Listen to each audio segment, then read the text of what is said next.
Hello guys, magandang gabi. It's me again, Kamutika TV.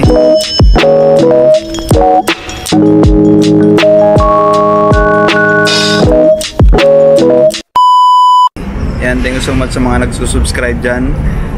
At sa mga hindi pa nakapag-subscribe, subscribe na.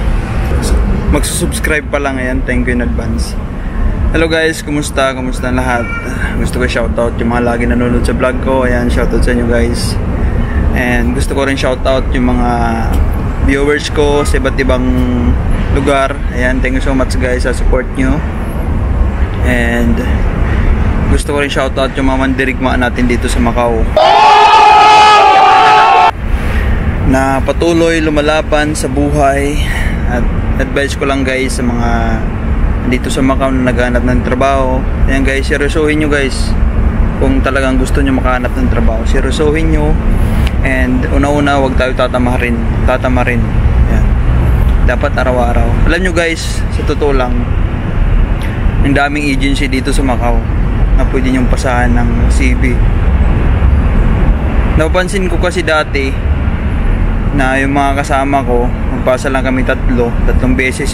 Tatlong agency lang punta namin, uwi na, tapos na, diba? Ang dami palang agency dito guys sa Macau na pwede niyong pasahan. Imposible hindi ka makahanap niyan pag araw-araw ka pumupunta sa lahat ng mga agency. Yan guys, tingnan nyo yung playlist ko sa YouTube channel ko. Tingnan nyo yan yung playlist ko. I-search nyo Kamutika TV, Macau Playlist Agency. Ayan, search nyo yan guys sa YouTube. And lalabas yun lahat ng mga agency dito sa Macau. And pustahan, huwag naman pustahan kasi wala akong pampustahan. Yan, imposible na sa lahat ng agency na naka-upload dyan, siguro nasa 20 yan. Imposible naman sa isang buwan mo na puntahan mo yan lahat araw-araw. Imposible na walang tumawag sa'yo dyan guys. Imposible yan. Ayan na, yung lagi nyo guys punta na agency, hiring lagi sila sa kitchen helper tsaka cleaner. Sa mga restaurant hiring sila guys. Maglagay kayo sa resume nyo ng ano, kitchen helper, dishwasher tsaka ano, kung marunong ka magluto, lagay mo na rin doon. Magano ka ng experience mo doon. Lagyan mo experience guys yung mga sa mga trabaho sa restaurant kasi yun yung mga trabaho ngayon na nahanap dito sa Macau, yung resume nyo. At saka guys, suggest ko lagi, sinasabihan ko kasi kayo lagi na i-memorize nyo yung resume nyo kasi importante yan. At saka kung may mga interview kayo guys, doon kayo mag-focus sa interview. Yung example, cleaner yung interview, doon kayo mag-focus sa resume nyo sa cleaner. Dapat alam mo yan kung kailan ka nagsimula, yung experience mo, kailan ka, yung nakalagay doon sa resume mo, yun yung dapat, yun yung sasabihin mo doon sa nag-i-interview. Dapat lagi naka-smile. Dapat guys, mag-aaral kayo ng kahit kunting Cantonese lang, kahit mabasic lang, okay na yun. At least pag tinanong kayo, you know how to speak Cantonese, sabihin mo, no, but I learned some words, basic Cantonese. At least may masabi ka. Hindi yung pag tinanong ka, no ma'am, I don't know. Mas maganda kasi mayroon kang alam guys, kahit 3, 4, okay na yun. At least may alam, diba? Tsaka huwag ka tatamarin talaga. Huwag ka tatamarin. Araw-araw ka umalis. Yung mga may nag-comment kasi, di ko lang na ano eh, may nag-comment sa YouTube ko na umuwi na lang daw yung asawa niya kasi di nakahanap. Sa bahay nga daw gusto niya eh, sa bahay. Diba? Sa bahay gusto magtrabaho. Napaka-imposible naman nun. Ang dali lang dito makahanap ng trabaho sa bahay. Dali lang guys kung maghanap ka talaga. Pero kung namimili ka trabaho, gusto mo cleaner, wala. cleaner dito, pahirap eh. O, sa dami nag-apply ng cleaner guys. Tsaka yung age limit dito sa Macau na ngayon is kasi lagi may nagpo-post doon na ano eh, sa mga agency, 23 to 38 yung mga age limit dito sa Macau. Pero depende pa rin yun guys, depende pa rin. Hindi naman nila tinitingnan yung age eh sa mga agency. Pag mag-apply ka doon, titingnan nila kung ano itsura mo eh. Dapat yung may mga example, 40 ka na, dapat ayusin mo sarili mo. Dapat magmukha kang bata. O kung may kulay na yung buhok mo, may ano na, may puti na, lagyan pa, itimin mo naman, o, diba? Lagyan mo ng itim, o, magsuot ka ng maayos na damit, diba? Lalo na pag sa interview, dapat presentable yung mukha mo, dapat masayahin ka, diba? Hindi yung 40 ka na, may kulay, may puti na yung buhok mo, hinayaan mo lang, o, diba? Mahirapan ka talaga niya, sabihin sa'yo matanda ka na, o, diba? Dapat energetic ka, tapos presentable yung mukha mo. Tapos yung mga picture nyo doon sa ano, sa resume nyo, ayusin nyo. Yung mukhang bata naman, hindi yung parang galing kang walang ligo eh, diba? Doon kasi tinitingnan nila sa resume, hindi naman dapat ayusin nyo. Kung pwede edit yung medyo bata, diba? Dapat yung fresh, dapat yung nasa picture mo doon sa resume mo, hindi yung nagigitata ka doon, yung parang walang ligo, di ba? Yung parang kagising lang. Wag, dapat lagyan yung filter, o, di ba? Anong ginagawa ng filter dyan, di ba? Gamitan nyo ng ganun.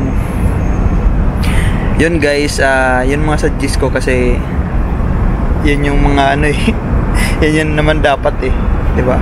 Based on my experience, o, di ba? Tsaka yung mga interview na yan guys, huwag kayo kakabahan, di ba? Yung mga interview na yan, pag na-interview kayo, ano na lang yan eh, surbol na dapat nga yan eh. Dapat di ka magkamali ng tanong, kasi marami na yan tiningnan bago ka nakuha eh, di ba? Marami pa yung pinagpipilian doon bago katawagan. Kaya ayusin nyo, diba? Dapat ibigay yung best nyo. Kahit di kayo magkaintindihan, basta naka-smile ka, okay na yun, diba? Hindi yung nakasimangot ka lang yan, wala na, diba? Daanin mo sa tawa, diba? Parang naglalaro ka lang ganun, kasi gusto na ma-incheck na masayahing tao, hindi yung nakasimangot na nga sila lagi, tapos sasabayan mo pa. Diba? Yan guys, yun mga suggest ko, gawin nyo yun, lalo mga nandito sa Macau. Mag-apply kayo online guys, online, kasi daming nakakapasok sa online application, mga nag-apply ng online. Diyan sa career care na yan guys, lagi kayo mag-check yan, yung mga pinupost nila araw-araw, check kayo lagi araw-araw. Yung sa online naman, mag-send kayo ng CV, wala namang bayad yun, libre yun. Tsaka wag lang isang beses mag-send. Yung mga mag-cross country naman, gusto naman mag-Macau, mag-cross country na kayo guys, kasi huwag nyo nang patagalin habang hindi pumigpit yung Macau. At saka pagdating nyo dito sa Macau guys, yung mga mag-cross country, huwag na kayo magproblema, kasi 30 days agad ibibigay sa'yo dito sa Macau ng Macau government, ng immigration. 30 days, bahala ka na kung anong, wala na silang pakialam kung may ticket ka pa uwi ng Pinas. Mas di ka natatanungin sa immigration, o tatanungin ka pa kung isa iba, kasi tatanungin pa eh sa Pinas kung may ticket ka pa balik. Dito wala, pagdating mo bigyan ka ng bigyan ka nila ng visa 30 days. Bahala ka na kung mag-extend ka pa o maghanap pa ng trabaho, bahala ka kung anong gawin mo sa 30 days mo. Ganun, wala na silang hiningi, passport lang hingin sa'yo. Pag wala kang passport, di ka talaga papasukin, hold ka nila. Diba? Passport lang, 30 days bibigay agad. Bahala ka na kung anong gawin mo sa 30 days. Tapos sa mga mag-apply naman dito, cross country, walang requirements dito pag naghanap ng trabaho. Passport lang, okay na yun. Passport sa resume, yun lang, wala nang iba. Yung mga sa trabaho, hanapan ka ng COA, wala na yun. Yung Certificate of Employment, hindi ka hanapan eh. Kung ano nakalagay dun sa resume mo, yun ang paniniwalaan nila. Yung mga nag-ano sa inyo guys na ano, hingan ka ng mga nagpo-post dyan sa Bahay Kubo na hingan ka ng ano, ng tawag doon, hingan ka ng certificate, kailangan doon company, kung bubayad ka sa kanila, wag gawa, wag ka magpaniwala, pipirahan ka lang yan, ganun. Walang hinahanap dito. Sa medical naman guys, dito hindi mahigpit sa medical. Check lang yung blood pressure mo, kung high blood ka o hindi. Pag high blood ka, babalikin ka naman nila para sa pangalawa. Pag high blood ka pa rin, pagsak ka na yan. Dapat pangalawang balik mo, magkakain ka na ng pampababa ng dugo. Takas, huwag kang kakabahan. Ganun. Yun guys. Tsaka yung paghanap ng bahay dito guys, marami kasi nagpo-problema. Paano pagdating ko ng Macau, paano ko makakahanap ng bahay? Ayan guys, yung mga mag-cross country o wala mga mag-anak dito sa Macau, tingin kayo sa Bahay Kubo, Bahay Kubo Macau, search nyo, search nyo Bahay Kubo Macau, bed space o bed space ba hinahanap mo, o room, type mo lang room, lalabas niyan doon. May mga nagpapao pa dito sa Macau, mga Pilipino din. Pag mag-hotel ka kasi guys, mahirap dito yung hotel, mahal yung per day. Pwede siguro mag-hotel ka muna isang araw, tapos saka ka na maghanap dito ng ano, bahay. Depende kung anong trip mo, diba? Ganun. Wala nang di ka nahanapan ng sa immigration ng ano. Diyan pagpasok mo na, hindi ka nanapan kung may booking ka ba o ganun, wala. Pakialam nila sa'yo kung may hotel ka dito sa Macau. Di ba? Di naman nila inaalam kung anong gagawin mo dito sa Macau. Alam na nila pag pumasok, magtutur ka. Diba? Ganun dito sa Macau, maluwag. Huwag ka lang papasaway dito, kukulong ka. Diba? Ganun guys dito sa Macau, yung mga gusto pumunta, pumunta na. Diba? Dami naman mga ano ngayon mga karamihan ngayon guys yung quota restaurant dito sa Macau, kasi dami mag-open na restaurant, tsaka sa mga hotel na trabaho, room attendant, yan mga cleaner, kasi dami mag-open ng mga hotel dito, mga motel. Sa mga nag-apply naman trabaho dito guys, suggest ko lang,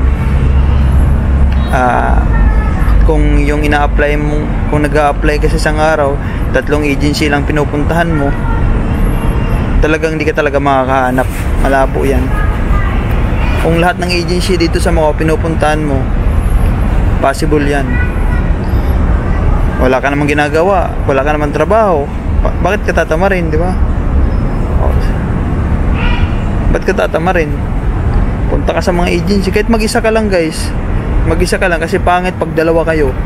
Pag dinamad yung isa, wala na, tamarin ka na rin. Bukas na tayo pre, naka-5 agency na tayo diba? Wala na, sira na yung ano nyo. Tapos pupunta kayo ng mga agency alas 11 o magbe-break na yung mga agency, pagdating mga sarado kasi break time, babalik sila alas 3. Diba? Punta kayo doon mga hapon, yung mga drop box hapon kayo pumunta, pero yung mga bigay abot-abot lang umaga kayo pumunta, drop box hapon, para nasa ibaba yung resume nyo guys. Sa mga mag cross country naman, yan, apply kayo sa online. Yung may tingnan nyo sa YouTube kung may mga online na kung in-upload na pwede nyo applyan. Legit yun. Yan guys, tinuro ko na sa inyo lahat. Sana nakatulong yun sa inyo. Yung mapupunta ng Macau na walang kamag-anak, huwag kayong kabahan. Sa Hong Kong kayo mag-flight, huwag diretso dito sa Macau. Pagdating nyo ng Hong Kong, sakay na kayo ng bus pa Macau. Ganun. Yun yung the best na yun. Kasi pag Macau ka diretso, load ka. Tsaka yung mga hindi nakahanap ng trabaho guys, huwag na mag-uwi ng Pinas, ka na lang Thailand. Kasi pag sa Pinas ka, upload ka nyan, kasi yung paalam mo doon sa immigration 3 days ka lang, tapos nag 1 month ka, nag 2 months ka dito sa Macau. Kaya pagbalik mo mahirapan ka na, upload ka nyan pagbalik mo ng Macau, pag sa Pinas ka nag-exit. Di katulad sa Thailand, wala nang tanong-tanong. Diba? Hanapan ka lang ng dami ticket. Ganun lang. Yung pabalik ng Pinas, pag galing ka dito sa Macau, tatanungin ka dito sa airport ng AirAsia, may return ticket po ba kayo sir pa Pinas? Magawa ka ng dami ticket. Meron ako guys tutorial dyan ng sa channel ko, paggawa ng dami ticket para hindi na kayo gumastos. Legit yun. Huwag nyo na pa-xerox, screenshot nyo lang, pakita nyo doon, kasi titingnan lang naman nila. Yan yung ginamit ko nung nag-exit ako sa Thailand Tapos wag na kayo mag-Pinas suggest ko lang, wag na kayo mag-Pinas, mahirapan kayo. Yung kaibigan ko na sa Pinas nag-exit, muntik siya ma-upload, diba? Buti na lang papa niya nandito pinagbigyan siya, sabi pagbigyan kita sir ngayon pero sa sunod na di ka pa bumalik agad, yari di ka na namin papayagan, kasi hindi naman pwede mag-tourist yung 1 month pinakamatagal 3 days, 5 days, ganun, diba? Kaya yari ka talaga, kahit may kamag-anak ka pa dito sa Macau, lalo pa kung wala, upload ka talaga. Kaya the best talaga Thailand. Kasi pag sa Thailand guys, wala ka nang isipin na problema. Isipin mo lang sa Thailand, paano ka ulit mag-a-apply sa Macau kung sa Pinas ka, dahil mong isipin, immigration, paano ka makakalusot, dami na naman tanong, tapos isipin mo maghanap na naman ng trabaho. Thailand na lang talaga the best. Kaya guys, huwag kayong susuko. Yan ang suggest ko, huwag kayong susuko. Kasi ang daming ganyan. Ang daming ganyan dati na ganun din. Yung mga may trabaho dito sa Macau, halos lahat sila ganyan din ang pinagdaanan dati na exit, balik na naman. Hindi sila sumuko. Tingnan mo ngayon may trabaho na sila. Diba? Yun yung isipin nyo. Hindi lang kayo yung nakaranas ng ganyan. Lahat na may trabaho dito sa Macau nag-umpisa din dyan. Kaya kayo, yung mga nawawalan ng pag-asa dyan, isipin nyo yun. Isipin nyo yun, yung mga may trabaho dito sa Macau. Nagsimula din yan sila sa pinagdadaanan nyo ngayon. Kaya huwag kayo susuko. Tsaka magdasal kayo lagi guys, para hindi lang sarili nyo tutulong sa inyo pati si Lord tutulungan kayo makahanap ng trabaho, at yung bibigay sa inyo guys, magandang trabaho, diba? Kung walang dasal, may scam ka nyan yung may scammer nakapaligid sa iyo diba? Pag may dasal, di ka may scam, kasi maano yan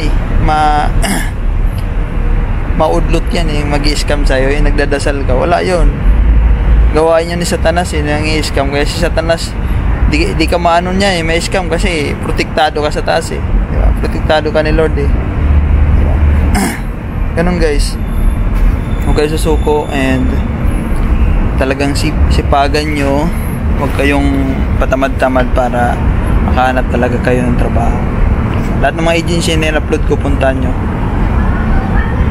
araw-araw, lahat yun, diba? Posible yan, walang tumawag sa inyo kahit isa. Posible. Kasi yung iba kasi 3, 2 lang pinupunta na araw-araw. Wala yun, wala talaga yun, walang chance yun. Kung lahat yung pupuntahan mo may agency, mag-isa ka lang, huwag kang didepende sa mga kaibigan mo, kaya inuman mo kagabi, ay naku, magsarili ka. Kasi pag nakahanap ka ng trabaho, wala na, busy ka na, di mo na sila masamahan. Hindi sila, pag nakahanap din ng trabaho, hindi ka na rin nila masamahan yan, kasi may trabaho na sila tapos na diba? Busy na sila, diba? Ganun. Kaya sarili mo lang talaga dito yung intindihin mo diba? Sipag ka dapat. Yun lang guys, suggest ko lang, sana may naitulong ako sa mga pupunta dito sa Macau at mga nandito. Yun lang guys, and kaya yan basta may visa, may pag-asa, and magdasal. I love you all guys, thank you so much.